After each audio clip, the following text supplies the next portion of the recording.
हाँ, सभी का मैं धन्यवाद करता हूँ कि रात 12 बजे से ही लोग आ रहे हैं, 2 बजे तक रहे, क्योंकि लोगों के अंदर एक आशा है और एक जुनून है परिवर्तन का, तो इसके लिए लोग आ रहे हैं। धन्यवाद। गुर्जर वर्सेस गुर्जर इस बार आमने सामने रहेंगे। 5 बार से विधायक रहे, 2 बार मंत्री रहे, तो किस प्रकार से बेदाग छवि को इस बार के वैसे भी आपके पिताजी कहते हैं कि पब्लिक ऑन डिमांड में मैदान में उतरा, तो किस तरह से देखते हैं? तो देखो, ऐसा कुछ नहीं है गुर्जर वर्सेस गुर्जर, ये तो बीजेपी वर्सेस कांग्रेस है, आइडियोलॉजी की बात है। और कांग्रेस ने हमेशा 36 बिरादरियों की ही पॉलिटिक्स की है, कभी भी भेदभाव नहीं किया, सबको समदृष्टि से देखा है। और पार्टी की आइडियोलॉजीज होनी भी चाहिए कि सभी लोगों को समदृष्टि से देखा जाए। और हम मैदान में हैं इसलिए कि जो अपने कार्यकाल के टाइम में चौधरी महेंद्र प्रताप जी ने काम किया, कांग्रेस ने काम किया। अगर आप देखेंगे फरीदाबाद में तो मेट्रो कांग्रेस के समय में आई, IMT आया, YMC यूनिवर्सिटी बनी, ESI मेडिकल कॉलेज बना, कई बड़े कॉलेजेस बने यहाँ पर, चाहे सेक्टर 8 का हो, चाहे गवर्नमेंट कॉलेज हो, चाहे तिगांव का कॉलेज हो, ये सब कांग्रेस के समय में। बीजेपी ने एक नया कॉलेज अपने शासन में आज तक नहीं दिया, तो यूनिवर्सिटी ने दी 8 साल से, नारसी स्टेडियम बनना अब तक तैयार नहीं हुआ, बडकल लेक 8 साल से काम चल रहा है, अभी तक तैयार नहीं हुआ। ठीक है जी, घर से बाहर निकलो तो सड़कें टूटी पड़ी हैं, घर से बाहर निकलो ट्रैफिक जाम है, पॉल्यूशन में फरीदाबाद सबसे ऊपर है। शहर के अंदर कहीं से चले जाओ, चाहे यूपी से आ जाओ, नोएडा से, कोसी से, इधर सोना से, गुड़गांव से, दिल्ली से, 5 जगह टोल है आने पे और जाने पे। इसको जजिया कर कहते थे। हालात बड़े खराब कर दिए शहर के, शहर सबसे निचले पायदान पे ले आए। हम इसको वापस नंबर 1 बनाएंगे और हमने पहले भी काम किया है, इस विजन के साथ हम मैदान। विजय जी, जब भी चुनाव की बात हो रही है, विकास कार्य को न लेकर के मोदी के चेहरे पर वोट की बात हो रही है, क्या मोदी जी आएंगे वोट आप विकास कराने? विकास कार्य को लेकर क्या कहना है? इनका यहाँ पर लोकल जो लीडरशिप है वो बड़ी वीक है और वो बचती है डेवलपमेंट के प्रश्नों से। इसीलिए जब भी कोई डेवलपमेंट का प्रश्न आता है, शहर के विकास का प्रश्न आता है, वो लोग बचते हैं और बचने के लिए ध्यान डाइवर्ट करते हैं मोदी। तो ये उनकी एक सोची समझी रणनीति है, लेकिन इसमें इस बार वो कामयाब होने वाले नहीं है, क्योंकि देश में भी अब हालात ऐसे हैं कि इंडिया गठबंधन की सरकार बने। फिर आखिरी सवाल, परसों भी जो केंद्रीय राज्य मंत्री ने प्रेस कॉन्फ्रेंस कर कांग्रेस पार्टी की जो मैनिफेस्टो में काफी बड़े सवाल उठाए, जहां सरकार माओवादी और मुस्लिम वर्ग को साधते हुए साफ तौर पर नजर आए, तो इस चीज के लिए क्या कहेंगे? देखिए, वो तो इनके साथ है ही है, उनकी सोच ही ऐसी है कि लोगों को बांटने का काम। कांग्रेस ने इतने समय लंबे समय शासन किया, कभी बांटने का काम नहीं किया। सभी वर्गों को समान रूप से जितना इनकी आबादी है उस अनुपात में उनको सुविधा दी जानी चाहिए। यही कांग्रेस इसकी बात करती रही है, यही राहुल गांधी कर रहे हैं। इसको अगर आप बांटना कहते हैं तो मैं समझता हूँ कि आप इनकी सोचने की, समझने की जो क्षमता है उस पर संदेह उत्पन्न होता है। बहुत क्लियर और कैटेगोरिकली उन्होंने कहा है कि पहला जो अधिकार है वो वंचितों का है, जो गरीब है, जिनके पास साधन नहीं है, उन लोगों का पहला अधिकार है। चाहे उसमें SC आ रहे हो, चाहे BC आ रहे हो, चाहे आदिवासी आ रहे हो, चाहे माइनॉरिटी आ रही हो, चाहे मेजोरिटी वाले लोग भी, जो लोग वंचित हैं, इनको जरूरत है, इसी के लिए उन्होंने कहा है। और ये इसको गलत तरीके से पेश कर रहे हैं।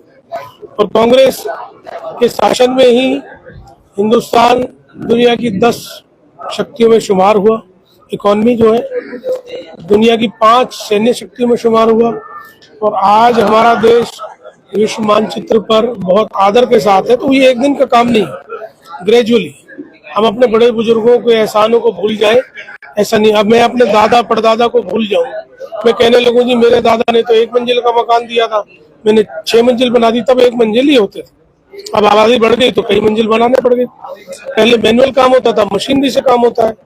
इस तरह की बातें करके लोगों को भ्रमित कर रहे हैं मूल मुद्दों से। हेल्थ पे, एजुकेशन पे, डेवलपमेंट पे, रोजगार पे बात होनी चाहिए, प्रशासन पे बात होनी चाहिए, ट्रांसपेरेंसी पे बात होनी चाहिए, इस पर हो नहीं रही है और बात करते हैं इन चीजों पे। बड़े दुख की बात है। देखिए, टिकट में काफी देरी से ऐलान हुआ, जो लोग काफी समय से इंतजार कर रहे थे, उनसे क्या कहना चाहिए? नहीं, ऐसा कोई देरी नहीं है, अभी तो नॉमिनेशन शुरू नहीं हुए, 1 महीना पूरा है और हमेशा 1 महीने पहले ही टिकट होती है। बीजेपी ने जरूर 2 महीने पहले कर दी, क्योंकि उनको डर था कि हमें मैदान में ज्यादा मेहनत करनी है, इसलिए पहले कर देते हैं। और आज हालत ये है कि पूरे एक महीने में 10 की 10 जगह बीजेपी लोगों के बीच में जा ही नहीं पा रही है। लोग इतना विरोध कर रहे हैं क्योंकि किसी को काम किया नहीं है, किसी का सम्मान किया नहीं है। जब राज था तो बेगौरी करी, अब राज चला गया तो हाथ जोड़ रहे हैं। लोग अपने आप तय करेंगे, जो बेस्ट होगा लोग उसे चुनेंगे, मेरा ये यकीन है। बहुत बहुत धन्यवाद। देखिए तमाम बातों के साथ जो है चर्चा कराई कि किस प्रकार से उन्होंने कहा कि देखिए कि कांग्रेस पार्टी के द्वारा जैसे ही लोकसभा की जो टिकट है कांग्रेस पार्टी की क्लियर हुई, वैसी शुभकामना देने का तांता लग गया। वहीं एक कल रात से मानो दिवाली जो है चौधरी महेंद्र प्रताप के निवास पर मन रही है, आप भी पहुंचे हैं, तो जैसे टिकट मिलते हैं ऐलान, इस खुशी के लिए क्या कहेंगे? तो कार्यकर्ताओं का जोश है, एक मनोबल का उत्साह है उनके लिए कि एक मनोबल बड़ा है उनका, जिस हिसाब से महेंद्र प्रताप जी को टिकट मिली। और ये पूरा परिवार ही मिलनसार और सबको मान सम्मान देने में कभी कमी नहीं छोड़ता है। तो वही कार्यकर्ताओं का प्यार है जो रात से तांता लगा हुआ है। और आप देख रहे हैं अभी भी इतनी भारी संख्या में लोग आए हुए हैं और बधाइयों का तांता लगा हुआ है यहाँ पे। तो इससे तो मैं मानता हूँ कि कांग्रेस जीत निश्चित ही आज हो चुकी है। बस अब 4 जून को नतीजों का इंतजार करना। कहीं कहीं लोग जो हताश थे कि किसका चेहरा, एक उम्मीद भी थी, वो जो क्लियर हो गया, तो क्या लगता है इस बार जो 10 लाख पार का नारा लग रहा है उसकी तरह से देखते हैं? नहीं, इस बार 10 लाख पार तो बहुत एक वो जुमला ही कहेंगे हम उनको, 10 लाख पार है, क्योंकि नाराजगी हर जगह पे है कि आप कहां से 10 लाख पार का वादा कर रहे हो। तो आपने फरीदाबाद सिटी को स्मार्ट सिटी बनाने का बोला था और आज वो कूड़े में तब्दील हो चुकी है। सड़कें इधर की टूटी हुई है, सीवरेज की प्रॉब्लम देख लीजिए। आज युवा बेरोजगारी के वो घूम रहा है और पते रहे हैं इनके पास। पर ये कि तो जुमला छोड़ दिया गया कि 10 लाख पार हम लेके आएंगे, पर ये नहीं पता कि कहां से आएंगे, क्योंकि हर जगह पे इनकी, जहाँ पे भी ये वोट मांगने जा रहे हैं, इनको कोई ठीक से वो नहीं हो रहा, हर जगह इनकी खिलाफत ही है। युवाएं जो है अपने मत का सही उपयोग करके सही दिशा में जो वोट डालने का प्रयोग करेंगे, उसके लिए क्या सोचते हैं? युवा जो है नाम पर वोट करेंगे, काम पर वोट करेंगे? युवा काम पर वोट करेगा। युवा का जैसे अब से आप देखा जाए, फर्स्ट टाइम वोटर है, चाहे आपका दूसरा भी वोटर है यूथ का। एक तो यूथ के साथ इन्होंने चलावा किया, 2 लाख युवाओं को, 2 करोड़ युवाओं को रोजगार का बोला था प्रति वर्ष के लिए, पर वो दिया नहीं है। और अब अगर दूसरी साइड हम देखा जाए कि कांग्रेस का मैनिफेस्टो आया है, 30 लाख युवाओं को रोजगार की बात बोली गई है।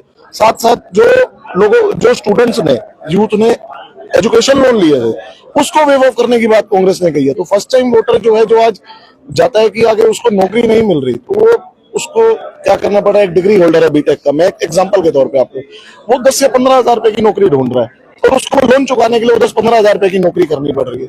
तो वो लोन अगर जब माफ हो जाएगा तो उसको आगे भी जो और अवसर मिलने चाहिए वो कांग्रेस उसको देगी। और तो युवा एक अच्छी नजर से देख रहा है कि हाँ, कांग्रेस का मैनिफेस्टो उसके लिए बहुत अच्छा काम करेगा और इस बार बदलाव करेगा युवा। बहुत बहुत धन्यवाद आपका सर।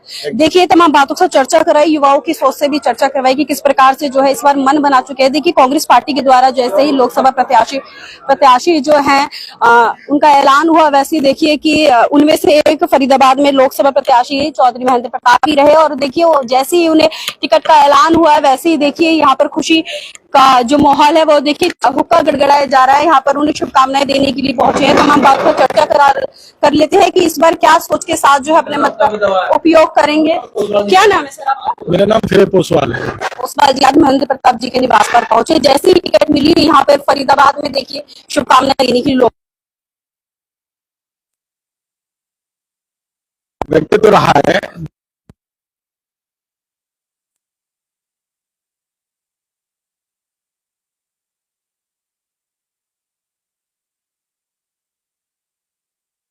आता है उनके प्रति एक सम्मान के साथ एक फरीदाबाद में, उससे पहले बाबू जी के प्रति वहाँ बड़ी उत्सुकता थी। आज बहुत जोश के साथ लोगों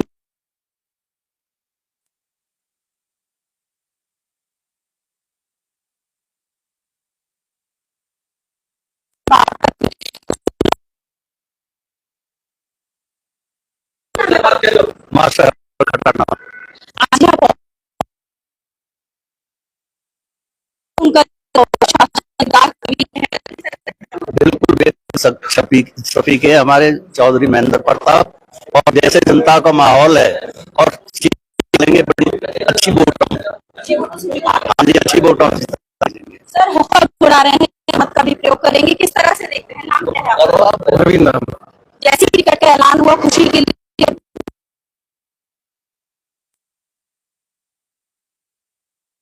चौधरी केशव पाल के द्वारा भी 10 लाख पार का नारा लगाया जा रहा है। इसे किस जो राजनीति से भी काफी दूरी को काफी समय के लिए रही, तो क्या लगता है?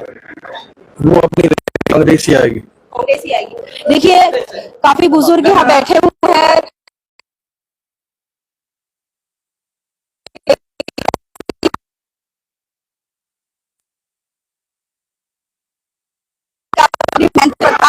काफी लोग जो है उनकी सुपुर्द निगाह उन्हीं अटकी हुई है।